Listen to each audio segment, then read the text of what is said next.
A ver, imaginen esto por un momento. Están en la cima del mundo. Son uno de los mejores ajedrecistas del planeta, venciendo a verdaderas leyendas. Y de repente, con apenas 21 años, en plena cúspide, se esfuman.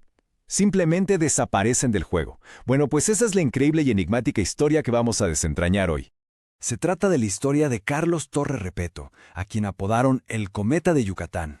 Y qué bien le queda el apodo, porque fue un genio cuya luz brilló de una forma intensísima en el firmamento del ajedrez, pero que se extinguió de una manera tan veloz como misteriosa, dejando un legado que, de hecho, casi se pierde para siempre. Bien, pues entremos de lleno a sus orígenes. ¿Cómo es que un joven de Mérida, Yucatán, se convierte de la noche a la mañana en una sensación mundial? La historia de su ascenso es, en sí misma, fascinante. Nació en Mérida en 1904. Y fíjense qué curioso. Aprendió a jugar ajedrez nomás de ver a su papá y a sus hermanos. Pero el verdadero punto de inflexión fue cuando su familia emigró a Nueva Orleans. Allí conoció a su mentor, Edwin Siglar Adams, y su talento, que era gigantesco, simplemente explotó. Tanto así que a los 14 años, la prensa ya lo andaba llamando el nuevo Paul Morphy. Para que se den una idea, esa es una comparación brutal. Es como decir que un joven futbolista es el nuevo Pelé. Morphy es considerado uno de los genios más puros de la historia. Y creo que esta imagen lo dice todo. Vean esa concentración, esa mirada profunda. Aquí lo vemos enfrentando a otro grande, David Janowski. Pero lo que vemos no es a un adolescente jugando, no. Estamos viendo a un estratega consumado. Una mente que ya en ese entonces era capaz de calcular variantes complejísimas que dejaban con la boca abierta a los maestros más experimentados de la época. Pero ojo, Torre no fue solo un jugador brillante, fue mucho más que eso. Fue un teórico, un innovador. Su legado no solo está en las partidas que ganó, sino en una idea, en un arma conceptual que él mismo creó y que, por supuesto, hoy lleva su nombre. Y aquí lo tienen, el famoso ataque torre. Una secuencia de apertura para las piezas blancas que parece muy tranquila. Peón a D4, caballo a F3. Y luego, la jugada clave, la firma de la casa. Alfil a G5. Parece algo muy sencillo, ¿verdad? Pues detrás de esa simpleza se esconde una estrategia profunda y la verdad muy peligrosa. Ahora, lo que hace tan genial este sistema es su filosofía. Con el ataque torre, él se saltaba de manera intencional las discusiones teóricas interminables de otras aperturas. Era como decir, no quiero memorizar 20 jugadas, quiero jugar ajedrez. El objetivo es simple y directo, desarrollar las piezas rápido, de forma lógica, para lanzar un ataque veloz sobre el rey enemigo. No se trata de memoria, se trata de comprensión, de planes, un enfoque que él usó para sacar de balance a los mejores jugadores del mundo. Y precisamente esa profunda comprensión del juego lo llevaría a su momento de máxima gloria, a una partida que, literalmente, quedó grabada para siempre en la historia del ajedrez.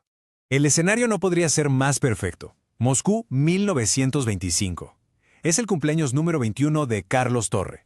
Y justo del otro lado del tablero está sentado una leyenda viviente, el doctor Emanuel Lasker, el hombre que fue campeón del mundo por 27 años seguidos. La presión en esa sala debió ser, bueno, inimaginable. Y aquí viene lo irónico. Apenas un año antes de esta partida, el mismísimo Lasker había elogiado al joven mexicano. Dijo, las partidas de Carlos Torres son interesantes, su estilo es prometedor, sus combinaciones son muy ajedrecísticas. Lo que no sabía es que él estaba a punto de convertirse en la víctima de una de esas combinaciones, una que sería inmortal. En medio de una posición súper tensa, súper compleja, Torre de repente desata una secuencia táctica tan pero tan espectacular que hoy en día se estudia en todos los manuales de ajedrez. Se le conoce como el molino o la lanzadera. A ver, vamos a desglosarlo. Todo empieza con un increíble sacrificio de dama. ¡Pum! Una jugada que seguramente silenció a toda la audiencia. Después de eso, su alfil y su torre empiezan una danza mortal, una serie de jaques sin fin. El alfil se mueve para adelante y para atrás, descubriendo jaques de la torre como si fueran las aspas de un molino. Lasker, un gigante, está totalmente paralizado, forzado a entregar pieza tras pieza hasta que la posición se derrumba. Una victoria aplastante, una verdadera obra de arte en el tablero. Pero, y aquí es donde la historia da un giro trágico. Mientras su mente estaba creando estas obras maestras, su cuerpo estaba llegando a un punto de quiebre. La gloria tenía un precio altísimo, un costo oculto y devastador que, lamentablemente, nadie supo ver en ese momento. Entonces, aquí está el núcleo de la tragedia. Este contraste brutal. Por un lado tenías a un genio estratégico que vencía a campeones del mundo. Por el otro, a un joven que sufría de insomnio crónico y apenas dormía 2 horas por noche. Pensemos en el cerebro de un ajedrecista de élite como un motor de Fórmula 1. Consume una cantidad bestial de energía. Hoy sabemos que un gran maestro puede quemar hasta 6.000 calorías en un solo día de torneo. 6.000. Pero en los años 20 nadie hablaba de nutrición deportiva. Su mente prodigiosa estaba funcionando a toda máquina, pero sin el combustible necesario para sostener ese esfuerzo sobrehumano. Y que no quede duda, esto no es especulación. Estas son sus propias palabras. Una confesión tan directa como trágica. Él mismo lo dijo. Después del torneo de Chicago, en 1926, mi salud estaba muy quebrantada debido a mi precaria alimentación. De hecho, sufrí una crisis nerviosa. Él mismo identificó la causa. Conectó su colapso nervioso directamente a una mala alimentación. Es desgarrador. Y el golpe de gracia llegó ese mismo año, en 1926. Recibió 2 noticias devastadoras casi al mismo tiempo. Primero, una carta donde le informaban que su prometida se había casado con otro hombre. Y segundo, que había perdido un puesto de profesor que era vital para su economía. Para un cuerpo y una mente ya al límite por el agotamiento y la mala nutrición, esto fue la gota que derramó el vaso. Su sistema nervioso simplemente se rompió, y se retiró del ajedrez internacional para siempre. Y así, de repente, comenzó la segunda etapa de su vida.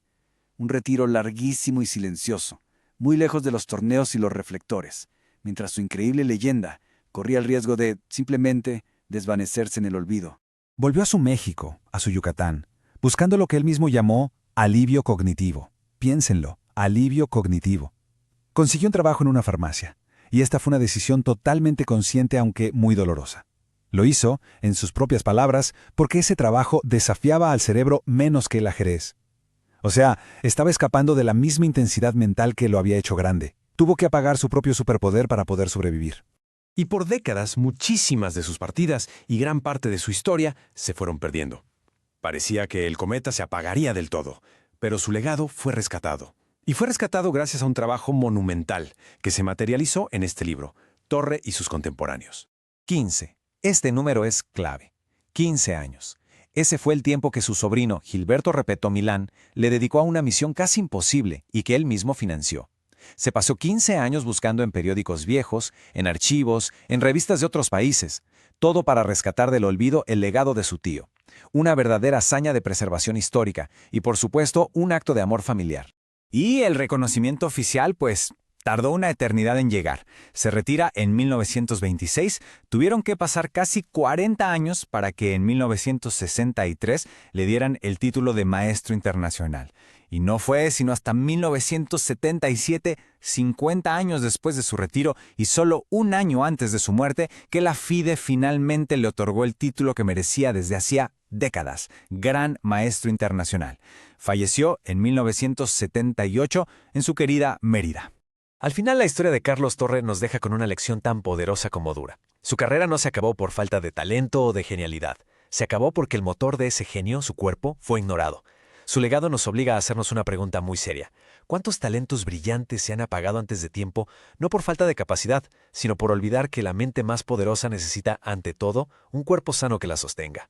Es un recordatorio de que el juego de la vida no se gana solo en el tablero,